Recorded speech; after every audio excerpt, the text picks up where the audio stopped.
Um, Looks like we are live. We'll give everyone a few minutes to join in, but thanks, Charlie, again for taking the time. I know it's as the holiday nears, it's getting busier and busier, and so I really appreciate you being able to jump in here with me.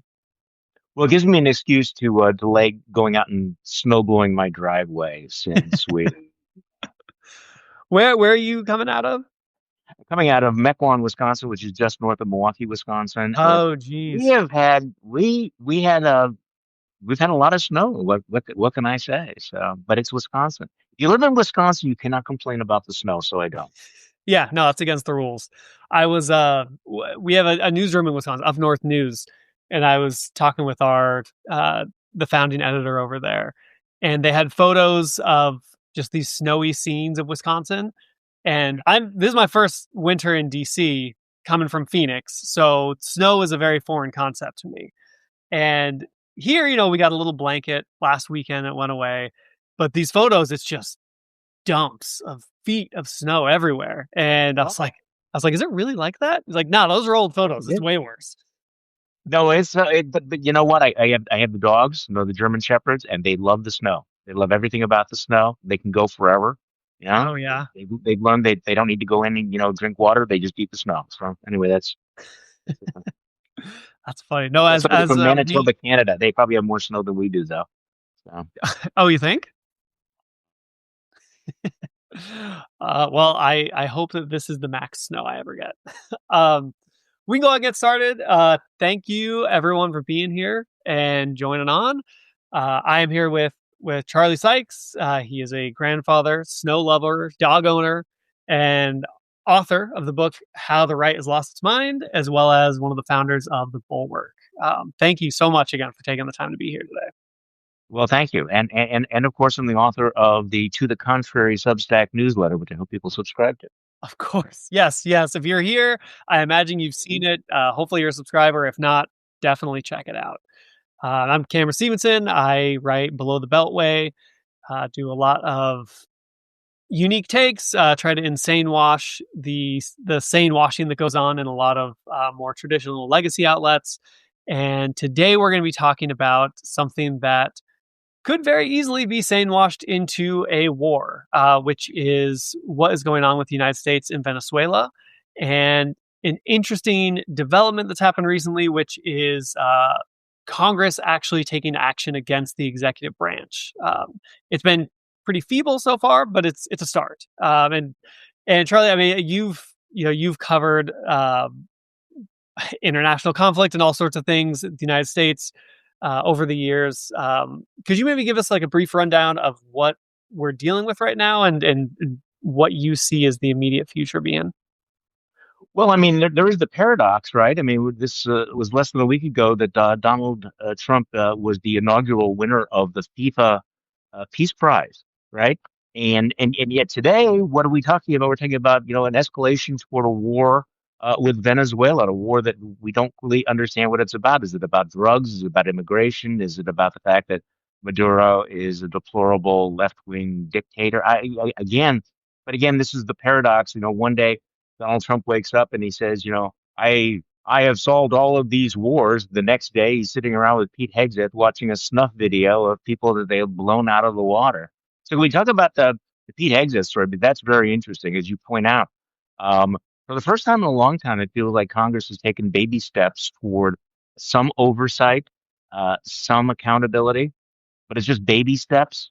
So this new defense bill actually will cut Pete Hegseth's travel budget by a quarter if he does not release the full video of that double tap boat strike and the written orders.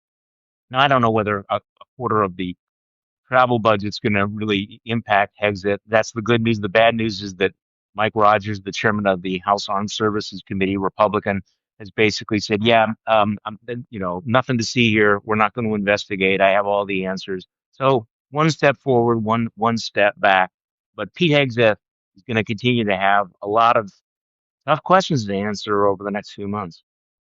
Yeah. Now, I'm curious because in this Trump administration, as long as an administrative member is loyal, that seems like it's really all that matters. Whereas during the first administration, it was a revolving door. There was people came up with the term Scaramucci to talk about how quickly people would cycle through his administration. I mean, do you think that there's any chance that Trump could feel the blowback to this to the point where he would ask Hegseth to resign, or does it seem like we're well past the point of him backing down on anything? Well, we're not there yet. The point you make needs to be emphasized that the only qualification in the Trump cabinet is absolute slavish loyalty. In Trump 1.0, you had some substantial individuals who occasionally would push back from Donald Trump. And the only times that he fired people really were when people were perceived to be disloyal, or they said no, or they were critical. Um, Pete Hegseth will never push back. Will never tell Donald Trump no. So I don't anticipate that there's going to be any firings. I don't think he's going to fire Kristi Noem. I don't think he's going to fire Kash Patel or Pete Hegseth.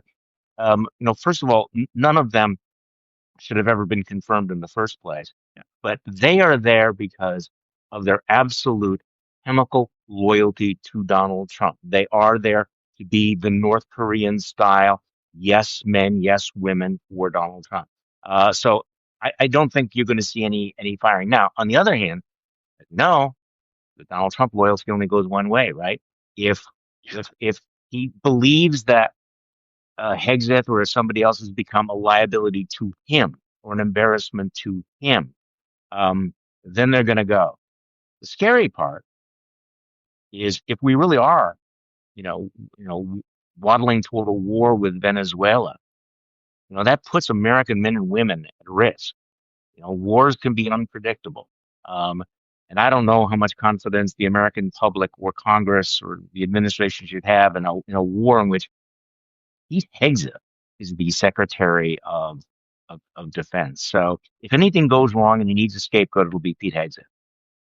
Okay. Now there has been, I mean, Hegseth, it seems like he has been trying to find a scapegoat of his own, passing it off to the admiral who was part of the chain of command there.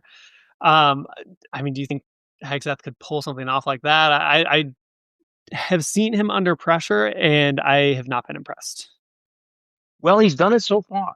I mean, understand that all the normal rules of gravity and of facts and of accountability have been broken by this administration. I mean, this is part of the problem. It's one of the reasons why I think people, heads are about to explode. Why I'm constantly reminding people you're not the crazy ones, because none of the normal rules, operate here. But look, the so-called double tap, which is a real euphemism for this, extrajudicial murder on the high seas, is a classic case of a war crime if it's a war. It's almost textbook. If you ask someone, define what an unlawful order would be. Kill that unarmed POW. Go murder that sailor who is unarmed and floating in the water. And so someone has either committed a war crime or just flat out murder. And the question is, where does the buck stop? And Pete Hegseth, being as disingenuous as you'd expect from him, says, we have the admiral's back. It was his call. So you're pretending that you're behind him while you're pointing the finger at him.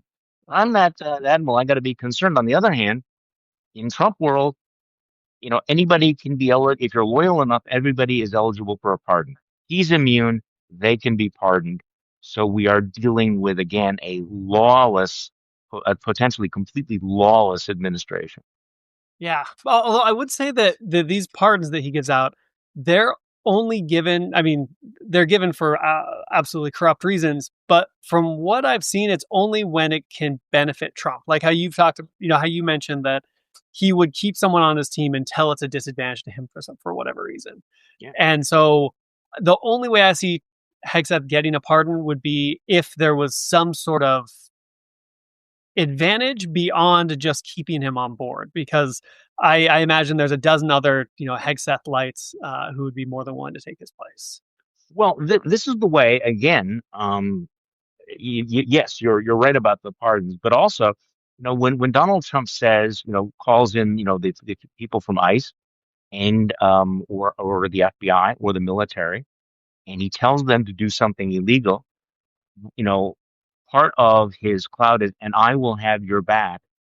If you do this, don't worry, I will, so as an inducement to be absolutely loyal and to do exactly,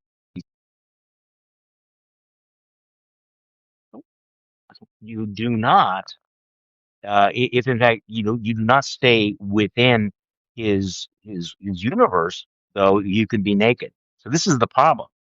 If you break with him in any way, if that admiral were to come forward and say, yeah, really did question this. I think this is a really bad idea. I think this is a counterproductive strategy. Um, he's on his own.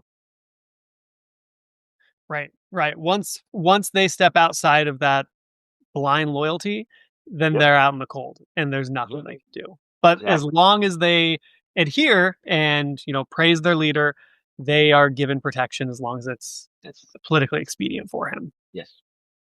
Now, I don't know how much you tortured yourself when it comes to reading Pete Hegseth's book. um, but before he was in his position, he wrote about how he envisioned the Department of Defense being. He wrote about turning it into the Department of War. He wrote about creating warriors. He wrote about attacks while in the service, as not murder in any sense in any case, but as a duty to your country. And so I find it hard to believe that if he were to be before a congressional hearing, that one, he would ever admit to wrongdoing, because I believe he fundamentally sees any act of aggression taken under the guise of his position as justified not only by the Constitution but by his God as well. I think so. I actually sort of imagined what this would be like, even if they, had him dead to rights, it would be one of those, you can't handle the truth. Yes, darn right I ordered that double tap. And this is, by the way, this is going to be a test, I think, both of Congress but also of the American public about, whether this offends our conscience. I think that they have cultivated this climate of brutality. You know, will the American people be shocked and horrified, or will they go, damn right, no, let's kill them all and let God sort them out. Your point about the book is really important because what's happening right now is exactly what they said was going to happen, really. Right. If you understand Donald Trump and if you understand Pete Hegseth, you understand that they have a feeling about war crimes. Donald Trump has been talking about extrajudicial killing for years on the stump. This is part of the sane washing. He will give these speeches where he will talk about, remember, Black Jack. Have you heard the General Pershing story? He used to tell this Oh all yeah. the time that in the Philippines, General Pershing would, shoot, Muslim prisoners, shoot them in the head or shoot them with bullets dipped in pig's blood, and then that's how he made it up. But there's something about it that he liked it.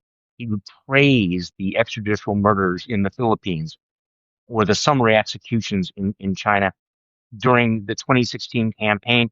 He actually said that, yeah, he might order the military to kill the family members of suspected terrorists. And people pushed back and said, really, that would be illegal. He said, they'll do anything I said. And eventually he backed off. But this is a thread. Donald Trump likes this stuff. He likes the brutality.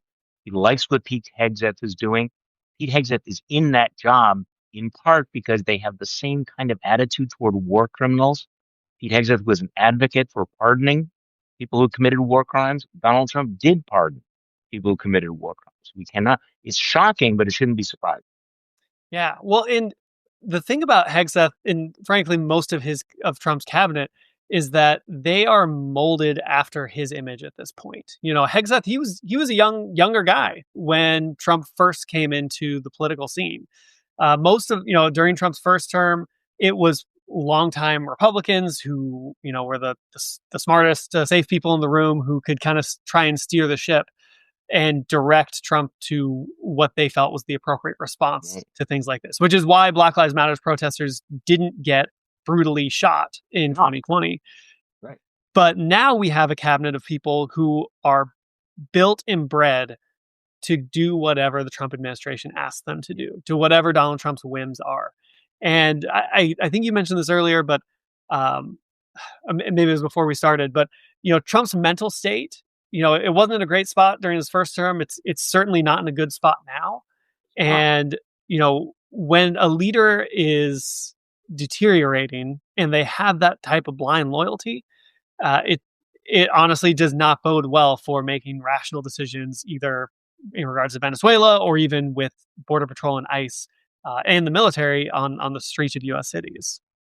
Yeah, I know, and that should be frightening. I mean, and I have to reevaluate some of the things that I thought in Trump 1.0.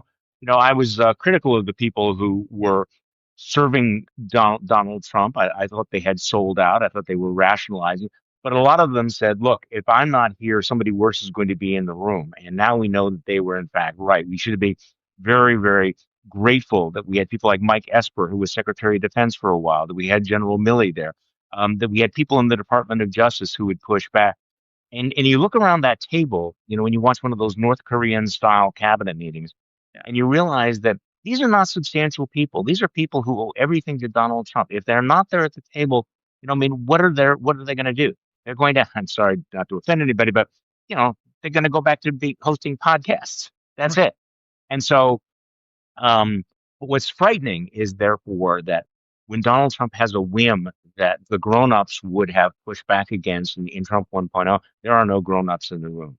Now, the good news is this is always one of the weak spots of authoritarianism, that authoritarians, they surround themselves with loyalists who are often mediocrities. If your only qualification is your loyalty, you're going to have people like, say, Lindsey Halligan. You're going to have people in the Department of Justice who will just screw things up. But that's only a little bit of the good news. The bad news is that when he orders people to commit war crimes or to go to war against a country that he's decided, I mean, yeah, I mean, they won't say no. And by the way, this war in Venezuela, did you see he's now threatening the president of Colombia? You're next. Okay, Yeah. okay, Colombia. I was in D.C. Last week, and there was somebody in the audience from Nigeria who said, "So, how seriously should people take Donald Trump talking about invading my country, with guns blazing?" And I said, like, honestly, I don't think he's going to do it, but I can't answer you because is it Greenland? Is it Mexico? Is it Canada? Is it Nigeria? Which I mean, Donald Trump wakes up and decides, this is I'm we might go to war with you. And nobody in the room's going to tell him, no, Mr. President, can't do that.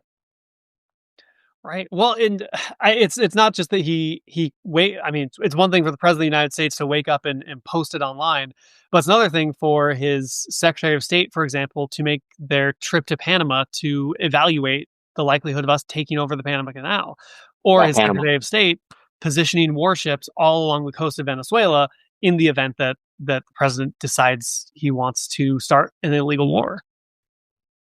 And Um, meanwhile, while we have this massive amount of hardware down off the coast of Venezuela, he's talking about, going after Colombia. What is Donald Trump doing? He is appeasing Vladimir Putin, betraying Ukraine, and giving the Chinese this massive gift, the green lighting the sale of these very, very powerful AI chips, these artificial intelligence chips. So if you look at the world, our biggest geopolitical foes, are Russia and China. He is appeasing and sucking up to them while picking fights with our allies and putting us on war footing against countries in South America. So again, the world feels like it's turned upside down. I mean, for people who are like, how, every day you wake up and you think it just like reality is bent. The fact that the United States has now switched sides in the Cold War or whatever, that we are now friendly with Vladimir Putin, giving some of our most sensitive technology to the Chinese, while Donald Trump is pretending to be America first, making us strong because we're going to beat up a Latin American country. I mean, we live in insane times, so it's not yeah. you. These times are insane. I hope not. Well, in this, you reminded me of a lot of reporting I've done throughout the year on tariffs has been what Trump and his administration has been saying about his tariff deals versus what is actually on paper. Because he's announced at least a dozen times that, you know, he's reached a tariff deal with China. It's favorable to the US, and, you know, they're going to do whatever we say. But and then most traditional outlets, they will just repeat exactly, you know, president says tariffs are good to go, you know, US economy on the right track.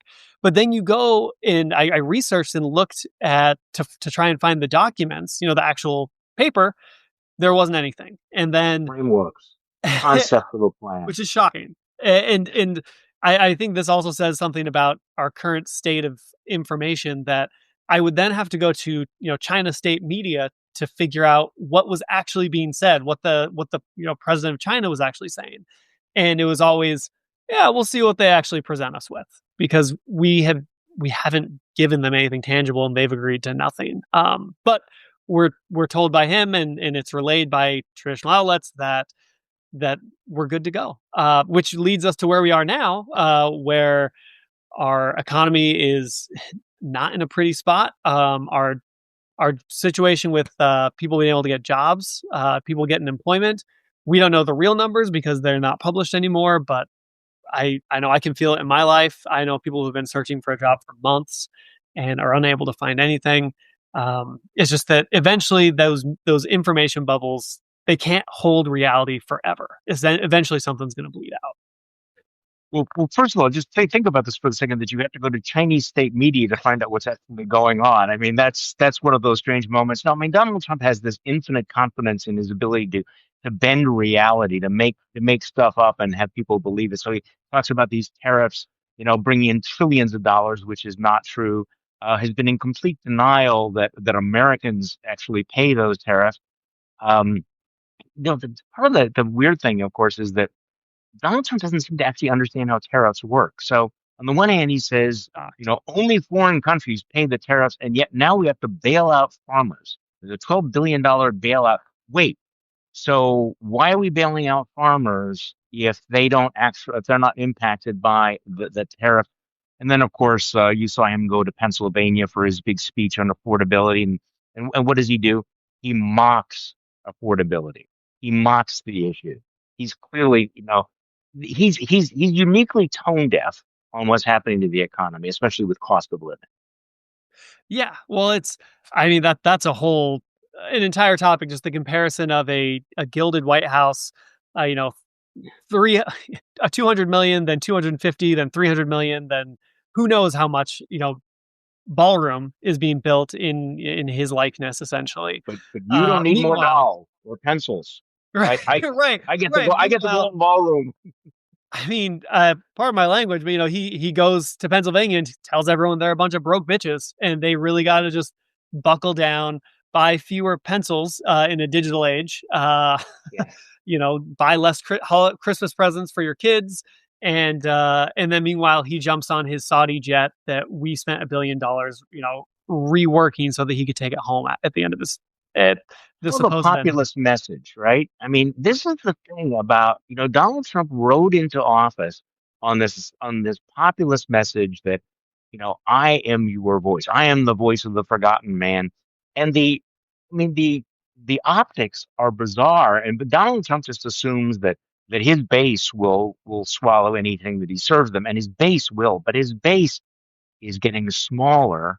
I mean, you're looking at some of these numbers, like just this morning, there's a new AP poll out showing that his approval rating on the economy is down to 31%. I Jeez. mean, that's pretty amazing. And that, you know, I think he was counting on blaming everything on Joe Biden. Public's not buying it. They're saying this is your economy. They get it. And I don't know. If Republicans are counting on him to save them in the midterms because he's going to pivot, he's going to have this come to Jesus moment on affordability. This is not happening. Or it certainly did not happen this week. We got the Marie Antoinette version. Let them eat less, have fewer dolls. Right, You know, sure, right.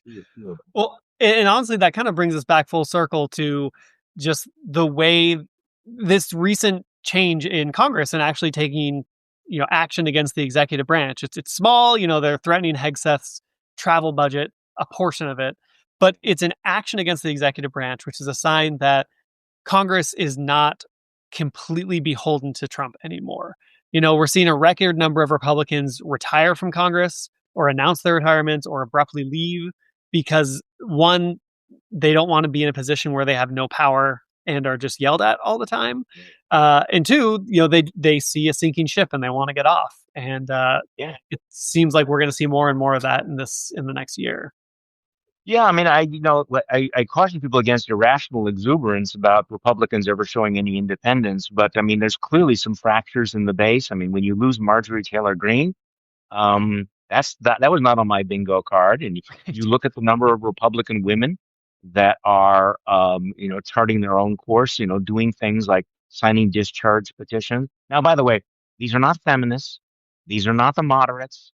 I mean, we're talking about Lauren Boebert and, Marjorie Taylor Greene and some of the, Nancy Lisa Mace, McConnell, yeah. people who had been very, very, very, very, very MAGA.